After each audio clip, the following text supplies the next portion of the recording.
and that one. And the fun thing is, I hit continue, and the first thing I saw was Trish Stratus talking about there's, and she was playing with tables and sexual innuendos with tables, and yeah, Trish Stratus. Were you so damn fine back then? Anyway, still is 20 years on. 20 years. Like, I feel mad old. I don't know why. I feel mad old. I pulled up the card to get a reading, and one of the matches just says The Godfather with Ho. Oh. Oh yeah, because the thing is with this, I did like a quick review with it, and I did not do like match for match. All you guys can do is just look at it. But remember those retro intros video package that they had? Yes, that shit was hot. Yeah. That shit was hot. Like then, like they went for the intro, then they did the pyro hit, and you see like a sea of posters in the crowd. Like you don't see that shit. Oh, you didn't see that shit. You didn't see that shit in the current era, but. And the main hype of the show was because this was the final edition before Backlash 2000 and Stone Cold's first return since his neck injury or neck surgery a few months back. And then the show kicks off with a wet, slick hair Kurt Angle. Beautiful. This was start already. This was prior to the 3 minute Kurt Angle, like, yeah! This was way before that. And then he had the typical promo with Kurt Angle calling Rikishi's ass a rectum. I laughed with that. I was like, oh, rectum. Like, we're talking about rectums now. All right, cool. This entire the one thing I enjoyed about the Attitude Era was the fact that the matches were mad short, but the story was there. Because I swear this match was like 2 minutes. I swear this match was like 2 minutes. Because this was the first match. This was like the first match, and then it was like the show. And then I swear on everything I love, the cameraman loves Rikishi's ass for some reason. Because every time I look, the doesn't? Oh man! But the match ends with Angle and Rikishi ended via disqualification when Kurt shoved the official into Rikishi. I guess the referee was a pussy, and then Big Show came out and attacked Angle, and then set up for the stink face on Angle. Big nasty bastard, Big Show. We just talked about your show. It's terrible. Then Rikishi left to dance in the middle of the ring, and imagine seeing a thong wearing man dancing in the middle of the ring. If you find that enjoyable, I was not that disturbed for some reason. It is. I've just come up with Otis's next gimmick. Yeah, he get down with me. He wears a thong, and that's it. That's it. That's all you gotta do. Just say, and then have him stand next to Mandy and say, "Oh yeah," and just. Slap his belly, rub his nipples, and then turn around on her and just start twerking. That's all. That's it. Golden. There's your next Universal Champion right there. And people say that stars are dead in WWE. Yeah, and then the next segment after we go to commercial break, we come back from the commercial. Trish Stratus, looking like Trish, started tickling tables and rubbing them down. Like them damn melons was something. Yeah. And she was touring with Bubba Ray Dudley, building to the TNA. Remember them? TNA? Tits and ass. TNA. Testing Albert versus the Dudley Boys. But this was around the time where tag team wrestling was actually tag team wrestling. Wasn't this the time where it was like the tag team division?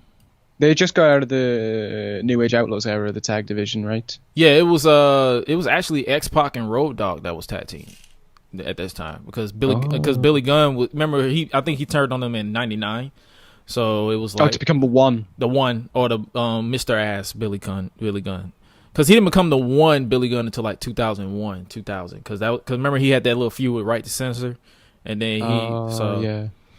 But and then after that drooling segment that with the of Rikishi and Trish. We get the McMahon Helmsley faction come out for a promo because this was around the time where they were promo heavy. It's Triple H with Stephanie McMahon with her brother Shane, pre-best in the world. Just sounds like 2014 Raw. Yeah, basically. Shane started off by apologizing to Triple H for hitting him in the face, and then he said, "I love you, man," and they hugged. JR was not fucking with none of them at this point because he was just saying hard pass the barf. Remember when we used to say that back in the day? Pass the barf. Pass the barf bag. Like, I'm like, damn, times have changed. Now we just say, oh, I gotta take a shit. What? Stephanie then grabbed the microphone and she apologized to the fans for hurting their feelings with her action. My sister hated her voice growing up, by the way, because this was pre-serious Stephanie where her voice was squeaky for no fucking reason. Like, I don't know, because I think she was like 20 at that time or 21. She was very young. She was not far off our age. Yeah, so it was like, oh, yeah, her voice is so squeaky. All three of them then hug, and then Triple H, just like the game, flipped the switch and assaulted the crowd. This was around the time when Chris Jericho unofficially won the WWF Championship. Like, you know, with the fast the fast count. Chris Jericho then proceeded to interrupt. He was hella over with the crowd, but would you expect anything else? Because everyone was over with the crowd, good or bad, during this time period. Like, you didn't hear no silence. Jericho proceeding to challenge Triple H for a rematch for the WWF Championship, and Triple H, of course, said, "Do you think I will reward you for sticking your nose in our business?" This says the man with the big ass nose, but okay. And for saying derogatory comments about his wife, and he said she's like a delicate little flower, and then Jericho say, "Flower? I have to say that Steffi baby lost her flower a long time ago." I'm like, I knew that was coming. Jericho stayed insulting Stephanie for some reason, and it was hilarious. I'm like, my sister came to the conclusion. She said they have to be boning in backstage, and he was not good, and he just turned it on her and just started insulting her for no reason because she said no. I was like, nah, it's just funny. But Shane got mad and he started screaming at him and made a tag team match of Triple H and Shane versus The Rock and Chris Jericho. Triple H said Jericho's request was denied, and as Stephanie was dangling the belt in Jericho's face, Jericho snatched it, and as Triple H tried to chase him, Jericho laid him out with the belt in the face because this was before we found out about headshots, and he ran off. Backstage, we get a typical unusual promo with Chyna and Eddie Guerrero about what they were wearing. Did adults actually wear stuff like this back in the day? It was like old retro suit. It's like, I was 5 around this time, so I'm like, y'all actually wore this shit? All right. We didn't see Jericho attacked from behind by Chris Benoit. We just talked about headshots a second ago. Yeah, that was say, ooh, all right. He got attacked with the Intercontinental title belt. I'm like, oh shoot. The next match we get is Road Dogg. He came out for a match, cut a promo on Benoit, and said, "When I pin you, you gonna remember that I was up in you, and I got to." Tears in a bucket, and if you're not down with that, Dennis Knight, I got 2 words for you. Suck it. I'm like, that was interesting because you said, and I quote, "When I ping you, you're gonna remember that I was up in you." What? That's about missionary. That's about as interesting as Matt Hardy saying he's going to penetrate Jake Hager and Sammy Guevara. Yeah. Or Booker T saying he wants to have bestiality. Kurt Angle saying he wants to have bestiality sex with bestiality sex. I kind of bestiality sex. Wow, sex. And I'm talking about your wife, by the way, because I don't want people to think I'm talking about animals. But then Benoit then comes out for the match, followed suit by Edge and Christian, who will defend their titles against Road Dogg and X-Pac at Backlash. Edge kept calling X-Pac X-Pick for some reason. I imagine there's some kind of derogatory term in there. Yeah, somewhere. I'm like, okay. And then throughout the match, Edge and Christian kept teasing a run-in because this was around the time where they didn't really care about that much. They didn't care about kayfabe as much as far as Edge and Christian. They was like, oh, we're going to do a run-in. Oh, we're going to do a run-in. Like, you know how they try to hide it now? But he's like, no, we're going to do a run-in. Like, we're just going to run in. We're just letting y'all know right now. They completed, and when Edge hit a spear on Road Dogg, when Christian and Tori, remember her, and inadvertently distracted the referee following the match. T-O-R-I? Yeah, T-O-R-I. Yeah, the Tory that pretty much everybody forgot existed. Because she got ascended by another Tory a few years later. Oh yeah, everybody's favorite Tory. Following the match, Edge and Christian attacked Road Dogg and then hit one of the generic tag team finishers from SmackDown vs. Raw 2006. And then Tori tried to get involved, but it looked like Edge was about to kiss her. But then Christian hit the reverse DDT on Tori. This is when they didn't give a shit about intergender wrestling. Next, we get Kurt Angle going into the APA office. Remember that? And wanted to pay them to beat up the Big Show. Angle then runs into Big Boss Man after APA denied him because he tried to insult them, and he was like, get the fuck out of here. We don't get the fuck out of here. You trying to insult us and all that shit. Angle then runs into Big Boss Man and B Square or Bull Buchanan. He's Bull Buchanan, and he asked them to beat up the Big Show, and Stephanie then books them into a handicap match against Big Show. I think this is around the time they continued the love story between Stephanie and Kurt. Remember that was like a 3-way love story or some shit. Yeah. This was like they kind of teased a little bit. They're like, they're being all intimate and nice to each other. Next up, we see the Hardy Boys versus Crash and Hardcore Holly in a tag team match. The ending came when Jeff went for a swanton. Crash hit him with a trash can to the leg. And then the Hollys beat the Hardys. And then the super heavyweight Crash Holly grabbed his scale, tried to walk away with his cousin. And then the Hardys jump him. And now there's a hardcore title match. This is not the 24/7 shit. This is actually the hardcore title match. And all hell breaks loose. The Hardys, Perry Saturn, Taz, and the Hollys, like all of them just fighting over this hardcore title. Jeff Hardy hit the Swanton Bomb, and Matt came in and took the pin from Jeff, and then the title. What a heel. What a heel. What a pre-broken heel. We then cut back to Eddie Guerrero and Chyna still getting prepared for their prom night, I guess. Back from commercial, and we see Trish again in her see-through singlet lingerie. The only thing you don't see is her nipples, and use your imagination for this area. But she was showing Bubba Ray how to rub down the table and made note that the more you rub it, the better the wood starts to look. I'm going to say that she was talking about the sanding a table down. Yeah, sanding the table. She's really interested in design and technology. She knows, you put it in a vise, get one of those sanders, and off you go. And the vibration just makes it more smoother, smooth and moist. And no splinters. No splinters at all. All right, that's important. Rereading that made me low key thirsty. I'd get thirsty if I thought of Bubba Ray Dudley sanding down a table as well. Back in the ring, we get Big Show in a handicap match against Bull and Big Boss Man. Big Show was about to go for the double choke slam, and then Kurt Angle, with the cowardly heel that he is, came out and hit Big Show with a low blow, followed up by the Angle Slam. And Big Show jumped with that one. Like it looked, and I'm pretty sure. No, scratch that. I'm not finna discredit Kurt Angle. He deadlifted the Big Show. Then the APA made the save and attacked Bull and Boss Man. Big Show then recovered in the ring and gave his grrr like he's mad before we switch back to Mr. McMahon arriving. Then we go to commercial break. Then we're back and yeah, he a little bit late. Like, sir, you just arrived to your entire show a whole hour late. Fuck off! I own the show.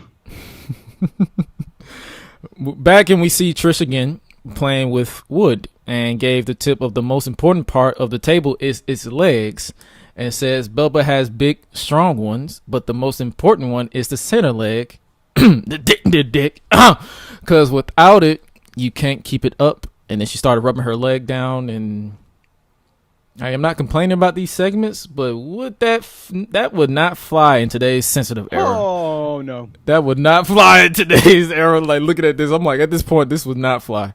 But I'm not complaining about these segments because the center leg is the most important part if you're trying to keep the table.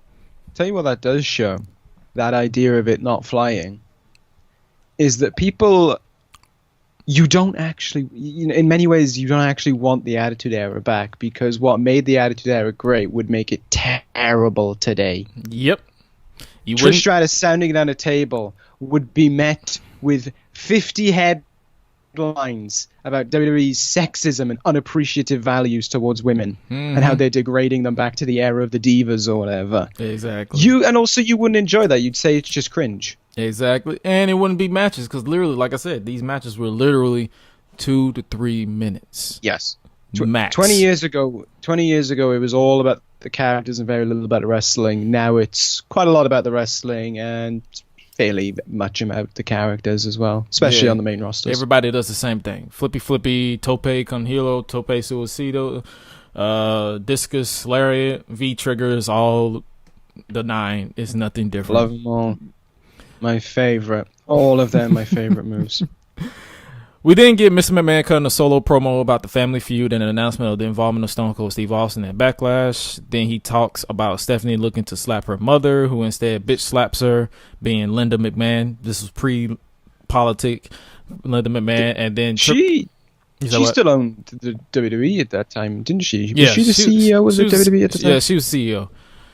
And Triple H goes for the pedigree on Linda. This is all what Vince was talking about, and then Shane knocks him on his ass. Shane then removes Vince then removes Shane from the tag team match and said if Triple H doesn't find a partner, then he will face The Rock and Jericho in a handicap match. McMahon then reminds The Rock of his rivalry with Stone Cold a year prior in '99 as a way to kind of cause dissension between the two prior to Backlash. Because if you remember, '99 was when I think Stone Cold ran over The Rock's actual car with a monster truck. So it was then teased again that The Rock's car was the one who ran over Stone Cold, which he wasn't driving, as we always remember who did it and who he did it for. I did it for The Rock. Bob Buchanan. Exactly. Basically, this entire promo was to place doubt into the minds of The Rock and the fans. DTA, don't trust anybody. We didn't see Chyna and Eddie Guerrero finally approving their attires, but only for them to remember that he has a match in 10 minutes and proceed to quickly change playfully, meaning they was playing with each other, behind the cover where you see only their shadows. Then we switched to The Godfather. You said what? It's a bit awkward with Chyna, given the future she would go on to have playing with people in front on a camera. Oops. Then we switch to the ring and with The Godfather and Al Snow with that theme song, Pimpin' Ain't Easy, Man. By Ice. I think that was Ice-T who did that. Peak. He's like, it's time once again for everybody to come aboard the Whoo train. We all know The Godfather be pimping hoes nationwide. Go ahead, light up a fatty for this pimp daddy. Light that blunt up and say pimping ain't easy. And y'all want the Attitude Era back? Alright. Those are the lyrics. That's literally that's how he would cut his promo. That's how he would literally cut his promo. He said, we all know The Godfather be pimping hoes nationwide. I'm like, oh my god. That's like, I wish you died in the womb levels of uncomfortable. That's what I'm saying. I'm watching this. I'm like, oh my god, this would not fly. Like y'all want the Attitude Era back so bad, and then when they try to reach it a little bit, y'all get so sensitive. So it's like, just stop asking for it back, please. just stop. This match is basically D'Lo Brown and Steve Blackman random ass tag team versus Godfather and Al Snow, another random ass tag team. D'Lo was hilarious with his mannerism. Remember, he was just. I'm like, D'Lo was underrated. I wish I had the loose that he did. Oh yeah. Like, okay. The ending of the match came when D'Lo dropping Al Snow with the low down set out spine buster for the win. Al Snow wants to dance with the hoes. And that pissed off Godfather, who took him out for starting to dance with the hoes, basically. And that's your mid-card match. Then we go backstage. We see Trish in the back crawling on the table in clear white lace and tells Bubba if he plays his card right, at Backlash there will be a table set for 2 from her to him. Whomever was the cameraman had to be excited at some point with all these promos, because I'm pretty sure he witnessed her change like 3 or 4 times. Because it was if there was like imagine if they had to reshoot a certain part as well. Yeah, it was like, oh, okay, we got to do it again. Bad lighting. Go back, bad lighting. Yeah, go back to the purple lace. Yep. Go back to the black lace. Like we gotta start from the bottom and gotta pan up one more time, because it was we got the wrong angle. It was so much, like, just every reason why, just to get her to see her change again.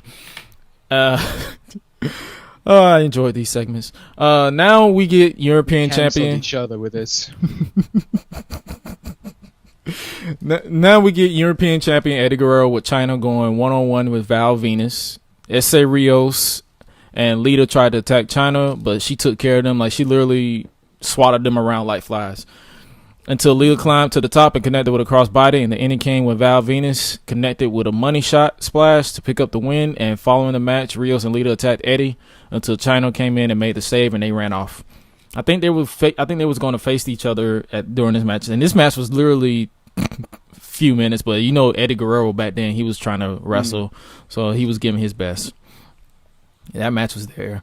We see a replay of the Dudley Boys putting Lita through a table on the past SmackDown, because you know they always had that the pacing of this entire show was actually enjoyable, because it was like nothing in drag too long. They just got to the point. And then time they had to feel is like the Stitcher moment of the week is this. And then we see the replay of the Dudley Boys putting Lita through a table.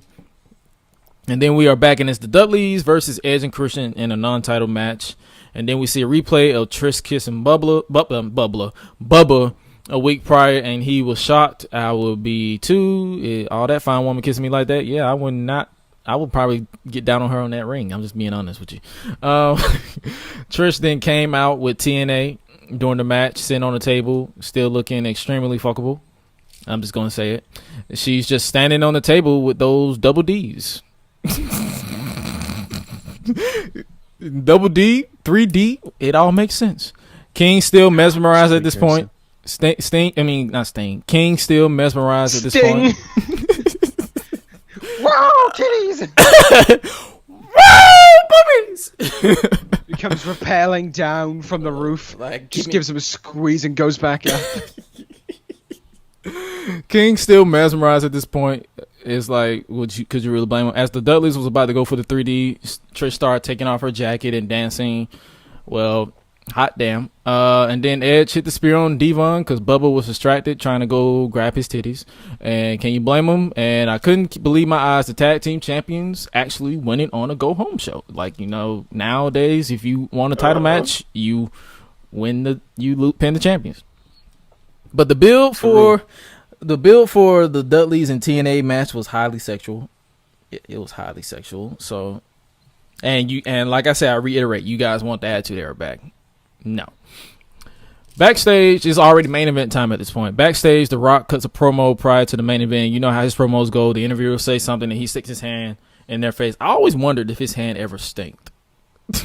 No, I bet he was a very clean guy. I'm like, a few Stephanie McMahon is easy jokes. Like, she's like, if anything's easy, it's your wife. I'm like, oh, and you. Oh, got him. All right. It's main event time, and it's teased that Triple H will go at it alone against Chris Jericho and The Rock. Triple H then introduces his partner, the WWF Intercontinental Champion, Chris Benoit. So the two big matches for Backlash, and then the special referee was announced as Shane McMahon. And then Vince McMahon was in their corner. And you know how these go-home shows are. The ending came when Vince McMahon came in and hit the low blow on The Rock, followed up by the pedigree by Triple H to pick up the win. The final shot, as we see, is The Rock raising his left eyebrow, and that's the end.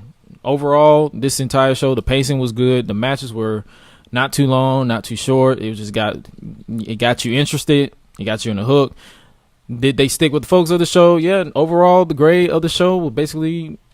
It was actually enjoyable. I'll give it a C or a B if you want to be technical. But yeah, that's your attitude. That's your 2000 retro review for you guys. Since I have ProJaked on here, and if we got too sexual, it happens. And moral of the story is, you guys want the Attitude Era back? Boom. Also, it goes to show how much nicer it is to have 2 hours of crammed in TV than 3 hours of slowly paced TV.